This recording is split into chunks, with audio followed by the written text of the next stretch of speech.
Nothing about infant baptism and nothing about household baptisms and all of those. So that becomes 3,000 versus 5. Now the numbers are on my side. See, it all depends on how you count it.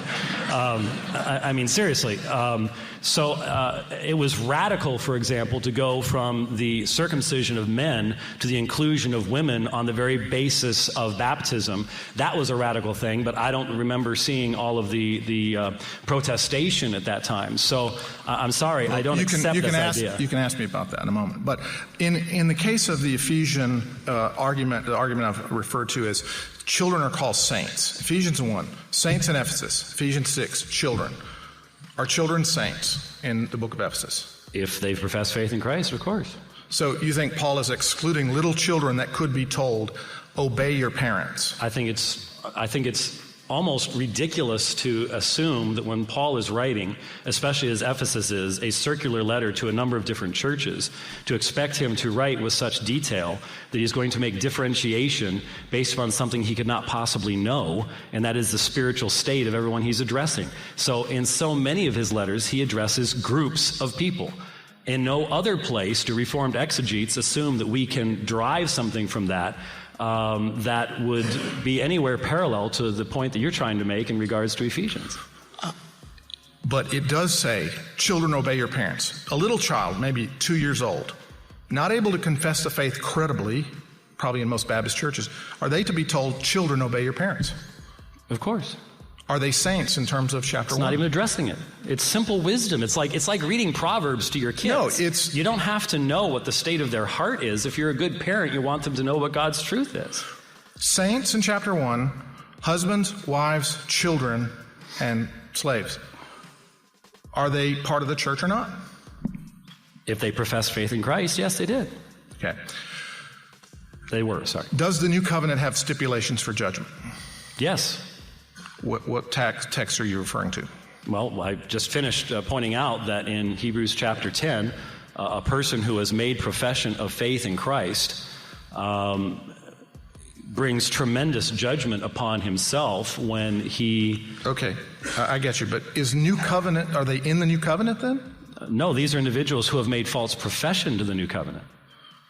If under Moses, were they under Moses in the covenant of Moses? Well, again, that's the difference between the Old Covenant and the New Covenant. The Old Covenant was to a specific people. You were to circumcise your infants because it's to a particular nation, et cetera, et cetera. That's not what the New Covenant is. That's the whole point. So the New Covenant only includes regenerate people in your view? The New Covenant does, yes, certainly. Okay. There are people, there are false professors. And is that a distinctive of the New Covenant? I'm sorry? That's a distinctive of the New Covenant. That's what Hebrews chapter 8 says, yes. Was Abraham regenerate? Of course. How so? He wasn't in the new covenant. He's in the covenant of grace. Covenant. I mean, this is a well-known position. We're not saying that the only people who are regenerate were in the new covenant. There were regenerate people under the old covenant. The point is that those individuals who are regenerate under the old covenant were called the remnant. There is never a remnant of the new covenant. Is Abraham called the remnant in the Bible? No, but the remnant are those people that are differentiated from those in Israel who do not have a true faith. The remnant becomes part of the later history of Israel when various things fall away. I believe that. But what I'm saying is, if new covenant membership, if what's new about the new covenant is regeneration. No, it's not. You've misunderstood our position. I'm sure you know that Reformed Baptists believe that there were regenerate people under the Old Covenant. The point was that the Old Covenant did not guarantee the regeneration of everyone that received its signs. When Hebrews says in 10:28, the Lord will, following 10:28 to 31, the Lord will judge his people. Who's his people? The ones who've made profession there in chapter 10. They're the ones who, the whole address of the book of Hebrews is to people who have made profession of faith, but there are some in danger of going back to the old ways. It's the visible church. Okay, thank you very much. Let me just remind you both that in the cross-examination, the one cross-examining should ask questions rather than make statements. So let's stick to questions. Dr. White, 10 minutes to you on cross-examination. Dr. Strawbridge, could you clarify for us, are there non-elect people in the New Covenant? Yes. And so they have Jesus as their mediator. Jesus is Lord. He's master. He functions as mediator in the new covenant. That mediatorial role, like Moses in the old covenant, was to both lead as well as to bring about the law or the stipulations for judgment. For example, and I can go on, but the definition of mediator, I'm reading from Thayer's New Testament lexicon, used of Moses as one who brought the commands of God to the people of Israel and acted as a mediator with God on behalf of the people.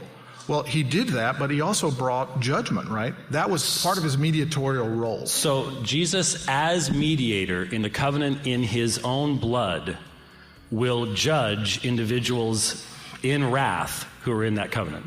Well, once again, Hebrews 10:28 mentions those terms specifically. It says, those who have counted unclean or regarded as unclean the blood of the covenant. Mm-hmm. So, yes.